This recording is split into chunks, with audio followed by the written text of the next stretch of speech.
Welcome to me shed. Yeah, well, a little bit bigger than a shed, but back at it again. Just doing the usual. You know, once you've seen a bit of scrap, you've seen it all, right? Got some cones there, a little bit of copper. You know, just the yarn usual. A little bit of shred. Bit of wire.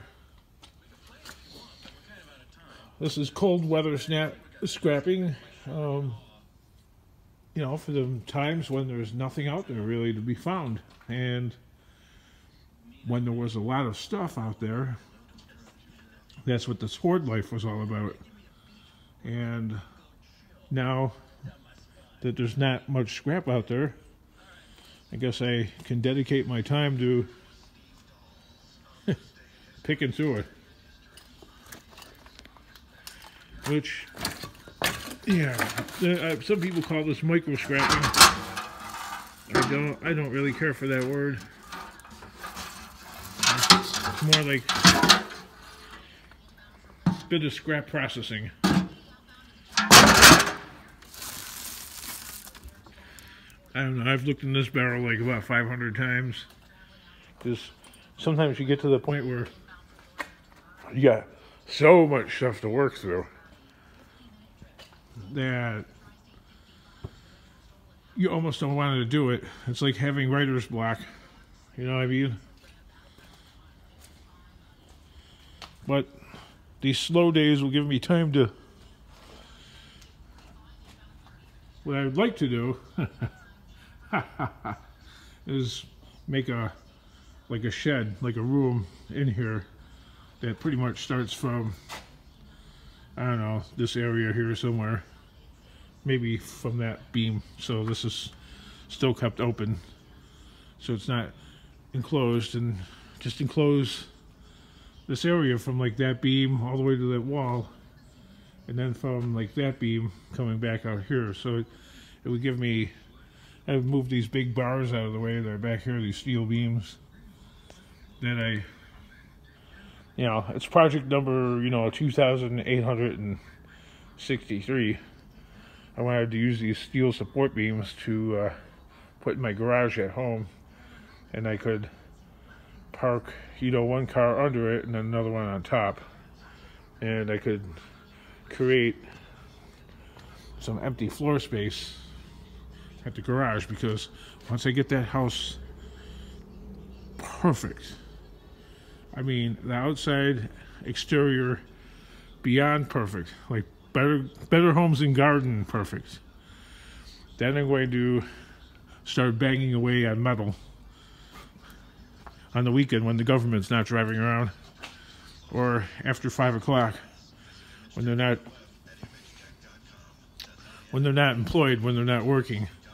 And by 9 o'clock when they're back out, all the shenanigans are gone. So that stupid bitch next door can call the government all she wants, and there won't be anything there. So that's my personal end game. That's what I want to do. I want to hammer and bang away at home during those hours. And this is my fortress right here. This is my place, so there's shit she could do about it. So that's in the cards. That's in the dream. But that's not really what we're going to waste my time concentrating on doing, because that's really not productive. I mean, it will be productive to be able to work out of the house when I want to, but for right now, I need to concentrate on reality, and that's taking care of this. I don't know, people said keep this stupid crap for resale life, but as you can see, I'm not a good handler of this kind of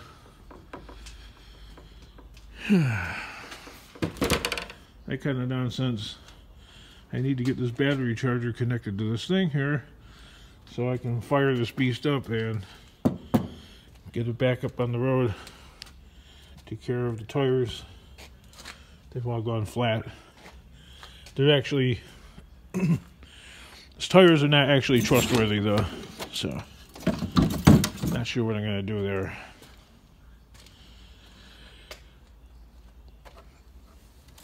And another cone.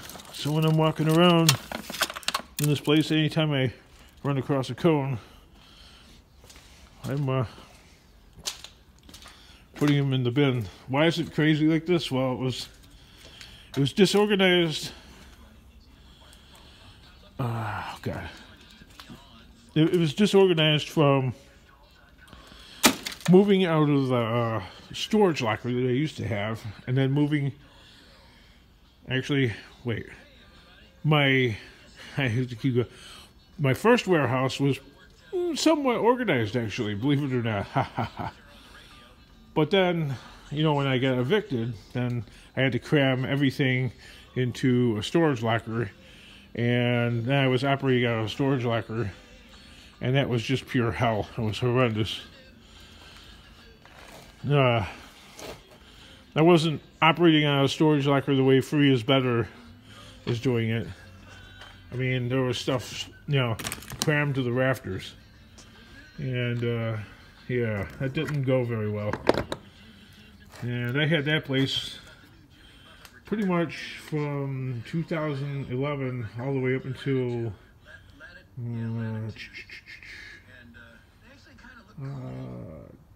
don't know, about a year and a half ago. Seems, yeah, maybe it was a year ago. I don't know. Well, anyway, when I moved all that stuff over here, things were in bins and stuff like that, and there's stuff outside, there's stuff in here. So I had like, I don't know, probably over 1,000 of these, and equally as many cones. And, you know, this crap out on the streets, and this is like a squirrel. And this is winter stuff. When people don't throw stuff out there. See, if I spent my summertime busting this stuff up, okay, there would be no scrap at all. So, I don't know. It doesn't make sense the way I explain it. I don't have a mastery of English.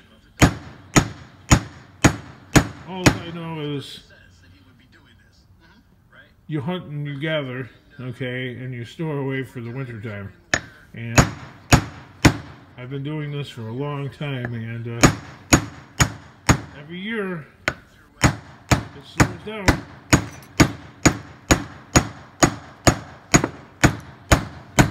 I know. Why don't I put it in the vise? Well, the vise is it's a little, I don't know, those bolts on the bottom busted a long time ago and were never repaired. And it's easy for people to criticize. Why wasn't this done? Why was I? My God, I would have to make myself into 10 people to take care of everything that's broken and everything that keeps breaking. You just can't. You couldn't do it.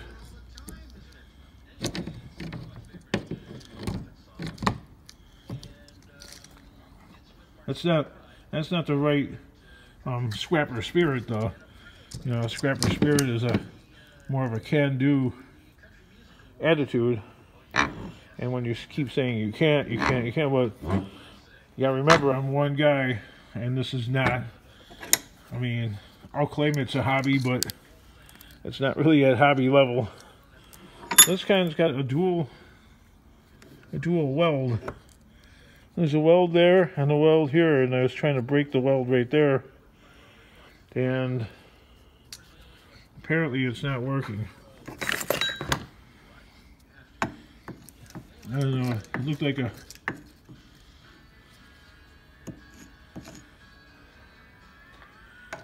a Korean brand. Usually the Chinese ones, you just whack it like that and they just crack apart. But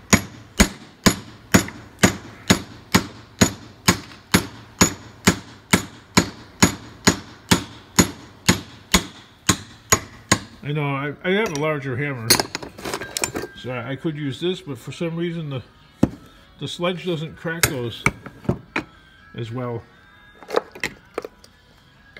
I know I'm using every tool, the wrong tool. Like, who would use this tool to go and do it? But I just use what's handy, man. First thing I can grab, like a Warner's Brother cartoon. You know, reach behind your back and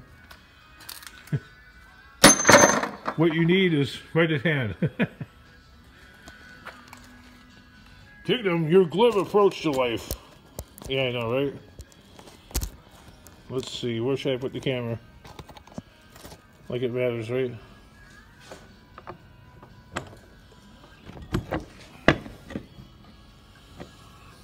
Now on this model right here, it appears as if that one is aluminum. And I already took a blade and I cut at this copper right here. Oh, you can't see. I cut with the blade this piece of copper right here, and well, it's not shiny. That is, though. This is aluminum, as far as I can tell.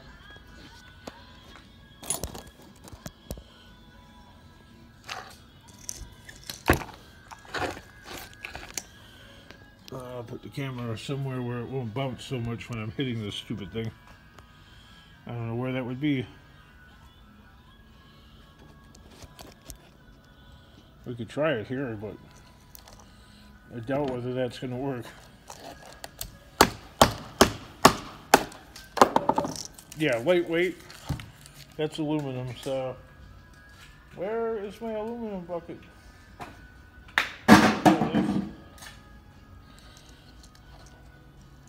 Then of course it's got those two pieces of steel that are stuck in there with epoxy.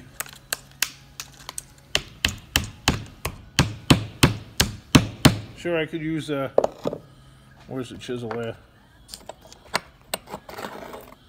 I could use one of these round things and stick it in the vise and knock it out that way.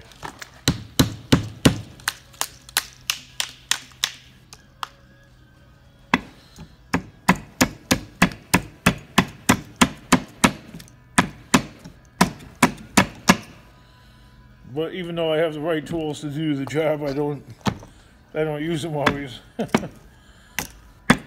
Hardworking or lazy?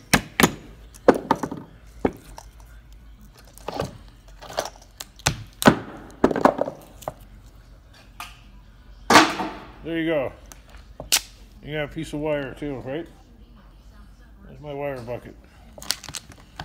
Now we're going for the gold, you know, the stuff that we insisted on saving for the cold weather month.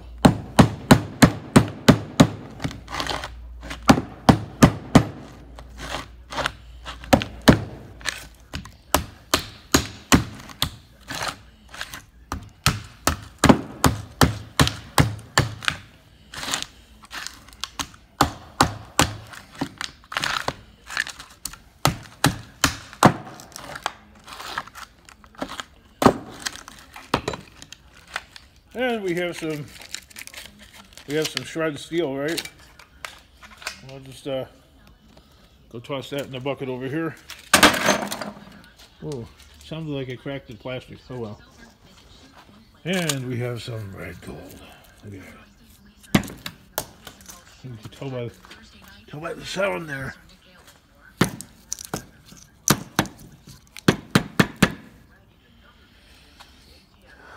There's my brass bucket, copper bucket.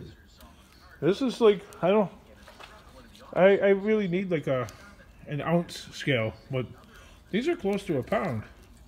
They're generally between 12 ounces and 15 ounces.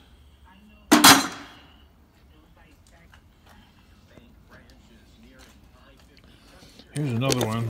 I'm not sure if this one is copper. So I know this one is like a Japanese model, I think, and yeah, it's really well made. I mean, you know, it's got the panel right here and like a little bolt and overlapping. I don't know all the words to all the stuff. I know there's a lot of technical words to these. But breaking these open is not so easy. It's not a Chinese-made thing, that's for darn sure.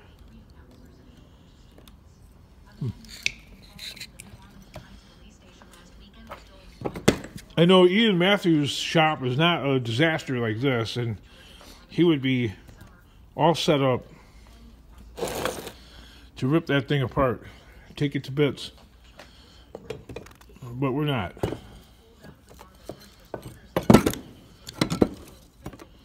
We're not, and we probably never will be.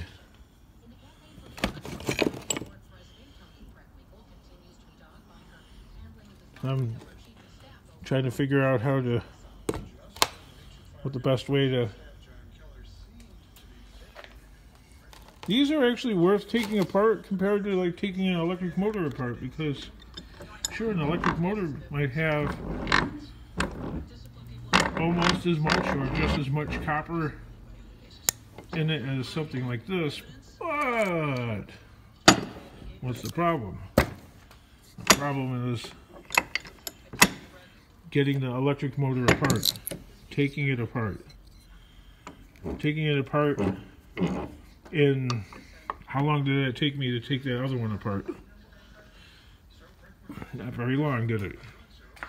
To take that transformer and tear it up. This, to me, is on the verge of not being worth taking apart. Well, Kingdom, look at the tools you're using. Yeah, no, I know. I should have like a channel locks or a vice grip to bend the steel back. And I don't have those tools. Not handy anyway. I wouldn't know where to look. That's why for once in my life, have a settled in place where I'm not being moved about. Like just set up, and just as soon as I get myself set up, you know, I'm being evicted, or I have to move, or I have to sell my property, or whatnot. If I can get myself fully settled into this place. I've been here for what, a year and a half, and I'm still not up and running. My big yellow truck is not, the broken part is still not fixed. The registration is still expired, and of course there's no insurance on it, so why would there be? The registration's expired, so what would the point be? I'm not driving it anywhere.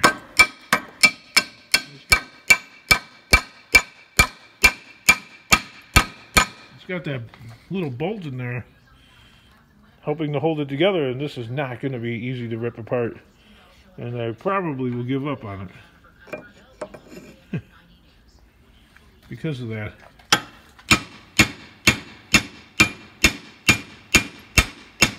I'm sure they're all laughing at me now, because as long as that screw is in there, I don't see this thing cracking. I mean, it might.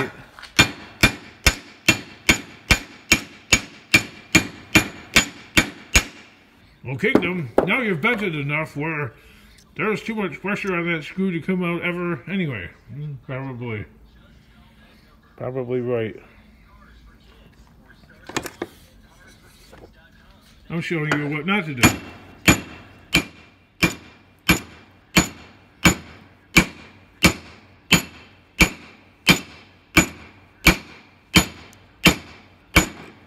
Yeah. See, I'm a bulk scrapper. I don't really I don't claim to be a pro at this. It's very apparent by what I've accomplished so far.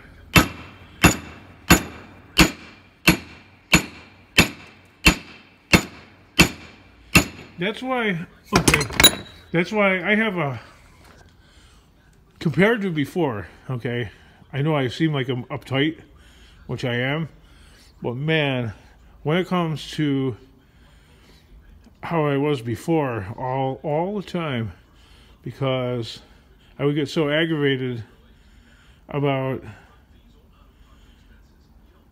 needing to take apart something like this the right way, okay, I would just like flip out. I think it's got a lot to do with my autism type of defect that I have, and my approach to things in life. I know they're all excuses, but when I look at this in my head, I can't get past like, I'll take that thing off, and you know, I can't even. It's like taking a square peg and trying to pound it into a round hole. I just don't ever seem to, since childhood, seem to be able to muster up the interest in spending time with like little things trying to make it work, because the results are so small with a tremendous amount of effort. For me, it's a lot of effort. For some people, they know how to, it's nothing. But for me, I look at the results and I'm like, yeah, I'd rather do nothing. All right, talk to you guys later.